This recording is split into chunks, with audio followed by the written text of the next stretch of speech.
만기 연장을 하고 나서 특판 문자가 오는 경우가 있습니다. 자, 그럴 때 이거를 해지해야 되나? 계속 가지고 가야 되나? 자, 고민을 하시는 분들이 많이 계시죠. 이런 특파 문자를 받으시거나 하실 때 여러분들이 어떻게 하시면 좋을지, 과연 나에게 이걸 해지하는 게 득일지, 실일지 이런 거를 좀 고민을 해보시는 분이 계실 것 같아가지고 한번 가지고 와봤어요. 최근에 이제 뭐 K뱅크 같은 경우에는 2.1%를 줘요. 이건 이제 마이뱅크 홈페이지에서 제가 가지고 왔는데, 이 마이뱅크 대출 예금이자 적금이자 높은 곳을 찾는 방법은 제 채널 영상에 올라와 있으니까요. 혹시 궁금하신 분들은 그걸 참고를 하시면 도움이 될 것 같아요. 그래서 은행권은 2.1%가 높고요. 그리고 마을금고. 네, 마을금고는 현재 2.7% 이자를 주고 있습니다. 1년이에요. 1년짜리 상품이고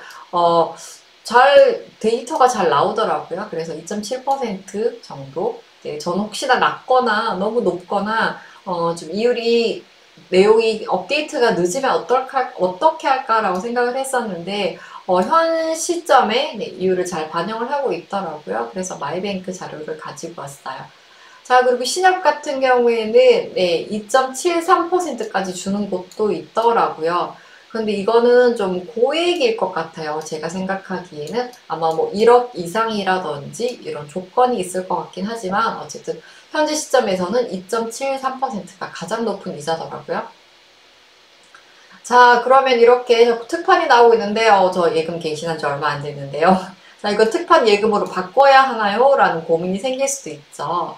자, 그러면 이때 어떻게 여러분들이 계산을 해보고 갈아탈 시점인지 아닌지, 갈아타야 할지 말아야 할지 선택을 하실 수 있는지, 요걸 한번 이야기를 해볼까 해요. 자, 만약에 제가 3천만 원짜리 예금을 가입을 했는데 이게 2.2%로 만약에 이거를 이제 연장을 했어요. 연장을 했는데, 네, 2.5%의 예금 특판 문자가 왔어요. 자, 내일부터, 다음 주부터 2.5% 예금 특판을 합니다. 아, 나 이거 11월 11일에 2.2%로 가입을 했는데 이걸 깨야 되나 말아야 되나.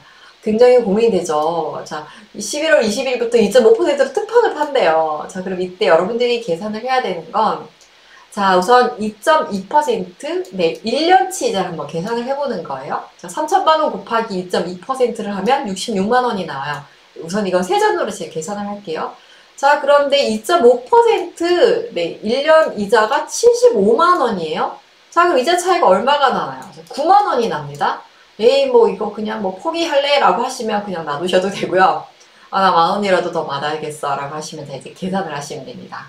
자, 이 이자가 나오면 이 이자 66만 원을 365일로 나눕니다. 자, 그러면 하루치 이자가 나오겠죠?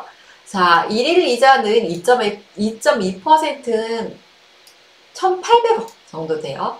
자, 근데 제가 이제 1일날 가입을 했잖아요. 22일부터 특판이래요.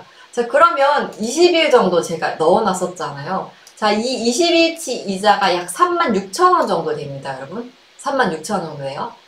자, 그래서 이게 9만원에서 36,000원 차이가 나잖아요. 그럼 이걸 깨고, 그냥 9만원에서 36,000원을 제외 포기하고, 나머지 이제 한 6만원 정도 되죠? 6만원 좀 안 되죠? 자, 6만원 정도를 조금 더 이익을 얻기 위해서 이걸 중도 해지하고 다시 특판 상품 2.5%짜리로 갈아타는 거예요.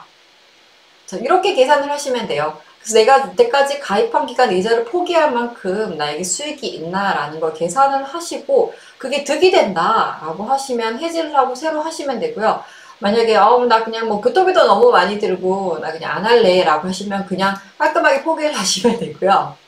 네, 그래도 나 만 원이라도 더 받을 수 있고 6만 원 더 받을 수 있다. 5만 4천 원 더 받을 수 있다 하면 해지하고 다시 깨고 다시 넣으시면 돼요. 자, 이걸 중간에 해지를 하시면 이자가 거의 없죠. 중도 해지 이자라고 해서 가입하고 기간이 얼마 되지 않았기 때문에 거의 0.1%. 그러니까 이 이율은 여러분들이 그냥 입출금 통장에 넣어 놓은 수준으로 이자를 받으실 수가 있는 겁니다.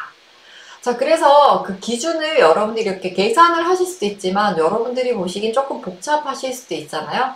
그래서 일수로 한번 정리를 해봤어요. 그래서 만약에 3천만 원짜리 이 예금에서 0.3%가 차이가 났을 때, 자, 50일 이전이라면, 가입한 지 50일이 안 되었더라면 전환을 하시는 게 나을 수 있고요. 만약에 50일이 넘어갔다. 저 뭐 10월달 10월 1일에 연장했어요. 뭐 만기 연장했어요 하시면 그냥 유지를 하시는 게 낫죠.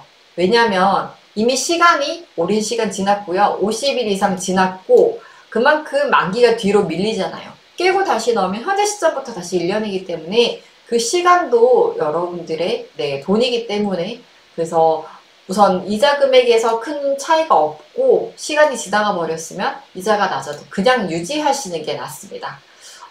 특판 시기에는 이런 걸 굉장히 많이 궁금해 하시거든요. 내가 가지고 있는 예금에서 이게 깨는 게 나은지 아니면 가지고 있는 게 나은지 그래서 가끔 은행으로 오셔가지고 이걸 이렇게 계산을 해보시는 분들이 계세요, 간혹. 특판 시기에는 특히나 더 그렇습니다. 그래서 계산해보고 이거 그냥 가지고 계세요. 아니면 이거 해지하시는 게 낫겠네요. 얼마 안 됐네요. 라고 하면 해지를 하고 가입을 해드리기도 해요. 그래서 이런 부분은 이율에 따라서, 이율 차이가 이 두 개가 얼마나 나느냐에 따라서, 그리고 기간이 얼마나 지났느냐에 따라서 이 기준일은 달라질 수 있겠죠. 그래서 계산은 이렇게 한다라는 걸 한번 보여드리고 싶었어요. 한번 참고를 하시면 될 것 같아요. 자, 이렇게 여러분들이 좀 특판 시기에 좀 더 오를 것 같다 하시면 예금으로 묶어두기보다는 파킹 통장 있잖아요, 여러분. 파킹 통장 2%짜리 토스뱅크나 아니면 기존에 사용하시는 저축은행 파킹 통장들 있잖아요. 이런 쪽에 넣어두셨다가 조금 더 오르면 그때 예금을 넣으셔도 되고요. 그러면 중도해지 이율 0.1%가 아니라 2%로 받으면서 그때 또 내가 원하는 이자가 됐을 때 예금에 가입하실 수도 있으니까 이런 점들은 여러분들이 좀 올라갈 것 같다 하시면 파킹 통장에 좀 넣어뒀다가 예금을 넣어두시는 것도 괜찮고 좀 애매한데 라고 하시면 우선 예금으로 넣어두셨다가 저처럼 제가 이렇게 말씀드렸던 것처럼 0.3%가 올랐을 때 그래도 조금이라도 더 득이 된다 하시면은 바로 갈아타시면 되니까요. 이런 점들이 여러분들이 고민이시라면 파킹 통장을 활용하는 방법 그리고 기간이 얼마 되지 않았다면 해지하고 다시 예치하는 방법도 있으니까 이런 점도 잘 참고를 하셔서 가입을 하시면 좋을 것 같습니다.